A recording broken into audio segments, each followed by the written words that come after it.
Welcome to Stat Kings Live Halloween Special NFL Edition Week 9. We got the Kings in the house today to do the report for you, and you're going to love it because we are the best. Frank and Tony think they're good. We are better. Trust me, we are the best. We have more experience. About 2,000 years of experience. Moving right into last night's game, and nobody really cares, but New Orleans won 28-10. Drew Brees 297 and a TD, and Cam Newton 10 for 28. Looked like Mr. Invisible to me. Mark Ingram had a big night on the ground for 100 yards and 30 carries. Saints take the NFC South lead. Yes. Any thoughts on this, King? The Saints looked very, very dominant last night against the Panthers, but the Panthers didn't put up much of a fight, so you can't say much about that. They played like some wussies last night to me. I think they need to talk to each other in the locker A room. bunch of wounded Panthers. Maybe a couple nice massages would be good for them. Maybe. Moving on to the injury report. What do you have for us, King? Frank left notes for me here with the injury report. We have Doug Martin, the running back for Tampa Bay, is doubtful with the ankle. Bobby Rainey will be starting that game. Yes, Bobby Rainey, look for him. A.J. Green, the wide receiver for Cincinnati, is questionable. He should play, though his toe's been giving him some issues. Which means Mohamed Sanu should be probably taken out of your lineups if Green is in. Although he still poses a good value, though, but we'll get into that later. We have Giovanni Bernard for the Cincinnati running back, unlikely to play Sunday due to his hip. Jeremy Hill, get him in your lineup, get Bernard out. RG3 will play this week and start. Redskins fans are relieved to hear that. We'll see if he can demonstrate that he is more than just a scrambling quarterback. Let's just hope Spaghetti Man gets out of the second quarter. And finally, we have Jordan Cameron, the tight end for the Cleveland Browns, has been ruled out week 9 due to his concussion symptoms. I understand concussions. I have them all day long. I understand it. I'm sorry for hitting you in the head over all these years. It's helped me a lot, actually. I feel great. It's just a little bit fuzzy. Moving on to the show, and you know what I got. A big guy for you, my best player on the board at quarterback. Peyton Manning, $19,176 at New England. A lot of money on this guy to put him in, but let me tell you why. Leads the league in yards and attempt 8.49. Leads the league in touchdown passes 22. Expect a shootout with Tom Brady on the other side. This could be the last chance Peyton gets to rub it in Tom's face. I think he will. Hillman is banged up in the backfield. Manning should throw 40-plus times. He is a good value at $19,000. Expect 300 to 400 yards and 3 touchdowns. The passing game of the Broncos has been very aggressive the last few weeks. I like that pick a lot. I think Peyton Manning is primed for much success this week. Why, thank you, King. You're welcome.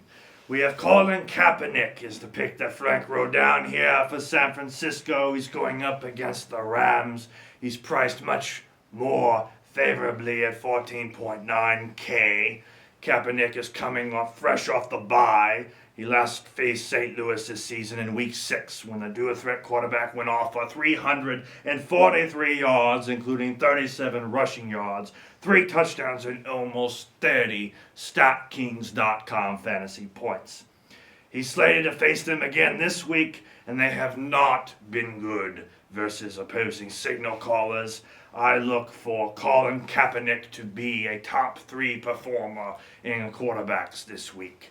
However, if you think the Rams defense can bounce back after the 34-7 raid at the hands of the Kansas City Chiefs last week, you may want to commit these passes to memory. Russell Wilson versus Oakland, Carson Palmer at Dallas, Tom Brady at home opposite Denver, Alex Smith versus Gang Green, Roethlisberger versus Baltimore, Andy Dalton against the Jacksonville Jaguars, or, as we have already mentioned, Robert Griffin III might pose a value at 5.2K in Minnesota. All good picks, my king. Thank Moving you. on to running back, and I have the beast, Skittles Marshawn Lynch, $13,214, playing the pitiful Oakland Raiders at Seattle. This should be a blowout from game time to game end. Russell Wilson is a much better quarterback at home. Marshawn Lynch has been in trade rumors for the last 2 weeks. Expect him to be expendable this game and then give him the ball 30 plus times, and I expect 120 yards and 2 touchdowns from this beast. Wow, very, very impressive with those predictions there. I had Ahmad Bradshaw and the Indianapolis Colts at New York Giants, priced at 11.9K. Frank says here that Bradshaw has been consistent for the most part to start the season, and on Monday he will face his former team for the first time in the New York Football Giants, who have allowed the 4th most fantasy points to opposing running backs this season. Backs racking up on average over 23 StatKings.com fantasy points against them. What's more, he's finally scoring rushing touchdowns on top of receiving ones, with 2 in the past 2 weeks. Not to mention the Giants are even feebler in their run defense with John Beeson out. With Trent Richardson still hamstrung with injury, Bradshaw could reprise his season-high 7 targets from a week ago. But if you think the Giants can make a defensive stand against their former teammate, you may happen upon these other backs, such as Ben Tate opposite Tampa Bay, Alfred Morris at Minnesota, or if you are very desperate and need someone who can pose a value at a low price, it is Jerick McKinnon versus Washington. Oh, I like Jerick McKinnon this week. Low, good priced, great runner. A lot of value there, my He king. is certainly the featured back in Minnesota now. Yes, he is. Moving to wide receiver, and of course I'm going to go with the Denver Bronco. Emmanuel Sanders, $12,672 at New England, with Darrell Rivers on Demarius Thomas. You have to think Sanders is going to be running open all over the field. Hillman again is banged up. They're going to be throwing the ball constantly. Over under 53, it's a shootout. Expect Manning to go for 300 to 400 and maybe even 150 or more to Emmanuel and a touchdown. He's one of my favorite picks this week. After hearing that, King, it seems as if you jumped in time and forward. I have. Well, no, you have not. Our time machine's been broken. That's okay. In my head I did. It's a double bubble. Handing to Sanders. I know it. You must have been dozing off again. Oh, gosh. Jeremy Maclin of the Philadelphia Eagles is the next pick on this list. At the Houston Texans, he is priced at 10.8K. Following a breakout benchmark performance last week at Arizona, a game in which he caught 12 balls for 187 yards and 2 touchdowns, Maclin is postured for success Sunday against Houston, a defense that has surrendered the 6th most StatKings.com fantasy points to wideouts, giving up the 3rd most touchdown catches to the position with 10, as well as the most receptions with 127.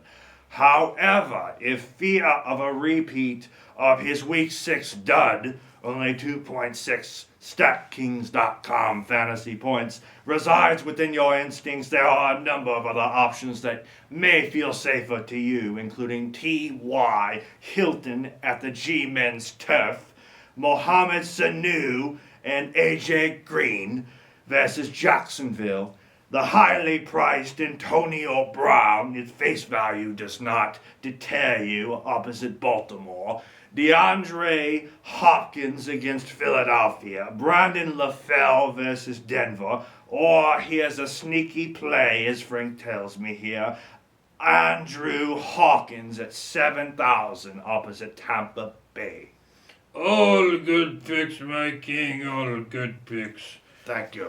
Moving on to tight end, I have the big, bad, tall, explosive machine for the Kansas City Chiefs, Travis Kelce. He plays the Jets at home, $7,981.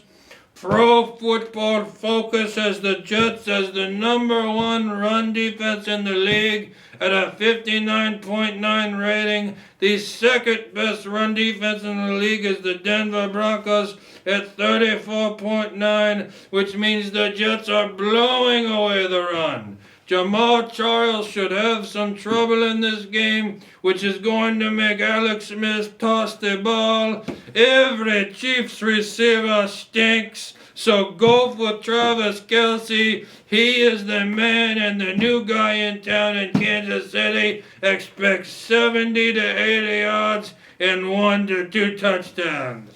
Well, as usual, Kansas City does not have many weapons on the offensive side of the ball, and they're even more limited in the passing game. So I think Kelce will be a very good play this week.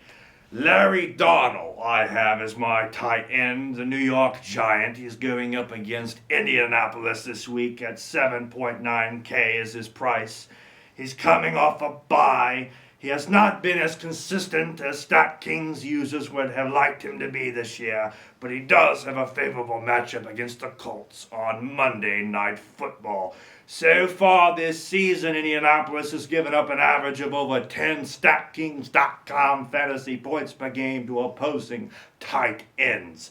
That includes allowing 17 fantasy points to Pittsburgh's Heath Miller 1 week ago. I hope Coach Tom Coughlin doesn't leave Darnold empty-handed on Monday due to his 2 fumbles in Week 7 at Dallas. In 5 games where the Giants have been missing either Cruz or Beckham, Darnold has either a touchdown or 80-plus receiving yards in 4 of them. Manning should continue to rely on Darnold heavily. In a bye-heavy week of football, the supply of fantasy-viable tight ends is even thinner than before. But there are a few worth mentioning here, including Travis Kelce, as my colleague here has so shrewdly pointed out. We have Dwayne Allen at the East Rutherford, New Jersey Giants. Why they are called New York, I am still scratching my head about. Antonio Gates at Miami, and this week's sleeper at tight end, Timothy Wright of the New England Patriots against Denver. Rob Gronkowski has been given all the hype, I hear, but Timothy Wright is a sleeper, and Tom Brady seems to like him. That was a good pick, although no shirt Gronkowski is probably my favorite player, and I think he's going to have a big game person. Well, then you share that with your king of countenance, Tony Bartolomeo. That's correct. Moving on to kicker, I have Stephen Hoshka, the Seattle Machine. He has a bullet leg. He's playing Oakland at home. He's priced at $6,411. Let me explain this pick. It's very simple. Oakland is absolutely horrible, and the Seattle Seahawks are absolutely great at home. Take the team that's going to be winning, and in the red zone, take that kicker, and you will get 10 plus StatKings fantasy points every week. This is a no-brainer. Not a lot of statistics even need to go into this pick. It's a no-brainer. Hoshka, for 10 plus. Well, I'm going to go with Phil Dawson, a man who's almost old as us, for the San Francisco 49ers going up against the lowly St. Louis Rams. He's priced at a humble 6.2K. He's averaging 8 fantasy points per game. Dawson only has 2 games this season with double digits in fantasy points, but they were his last 2 home outings against the Eagles and the Chiefs. He had 9 fantasy points against the Rams in week 6 with 4 extra points in a 54-yard field goal. And he had 11 StatKings.com fantasy points against the Rams at home last year with 3 field goals and 2 extra points. On the season, the Rams have allowed 4 kickers to reach double digits in fantasy points this year, and 5 kickers have made at least 2 field goals, including 2 in a row. However, if Dawson's Mr. Clean geriatric footing doesn't inspire much traction on you, kick it this week with these guys instead. Justin Tucker at Pittsburgh, the football kicking, and I mean football soccer, Cairo Santos versus New York, or Mike Nugent opposite Jacksonville. All good picks. Why, thank you again, King. Thank you again. Great statistics to back them up as well. I love all of those picks. I'm getting into defense and special teams now, and I will just say this. This is my favorite pick on the board out of every one I've given you. It is the Kansas City Chiefs at home against the pathetic Jets. $6,893. Kansas City is rated by Pro Football Focus as the 7th overall defense at 29.1. And the Jets, the pitiful, pathetic little Jets, are the worst offense in the league at minus 98 according to Pro Football Focus. That's worse than the Jacksonville Jaguars. Going on the road to Kansas City, and with the duck suit Michael Vick, who likes to roll around the end and throw it into the ground, expect the Jets to score 0 on Sunday and the big 20-plus fantasy points for the Chiefs defense. Well, friend, I think the heavens heard you with your adamant praise for the Kansas City Chiefs, but I believe that the Kansas City fans will thank you twofold. I have my pick here, San Francisco 49ers versus the St. Louis Rams. Frank must like the Niners this week because this is the 3rd or 4th time he's mentioned them on this list. The Niners haven't had an elite fantasy defense this season, but this unit can still be productive when the matchup is right. That's the case this week, as the Rams have allowed the 2nd most StatKings.com fantasy points to opposing defenses. The Niners also scored 14 fantasy points against St. Louis back in week 6 this year. Other encouraging defense and special teams matchups this week include, as you mentioned, the Kansas City Chiefs versus the New York Jets, against turnover-prone Michael Vick, Cincinnati opposite Jacksonville, and as a sleeper, even Cleveland versus Tampa Bay. All good picks, my friend. All good picks, my friend. Let me just say happy holidays to everyone. Happy Halloween. Please be safe tonight and have a good time with your kids, with your trick-or-treating. Absolutely. Remember, do your research and choose your team wisely if you want to become fantasy sports royalty. We are the Stat Kings, and next week you will be returned with your fantasy sports analysts, Frank Travis and Tony Badalucco. But for now, signing off from Kansas City, Missouri, we will see you guys in week 10. Good luck, my friends.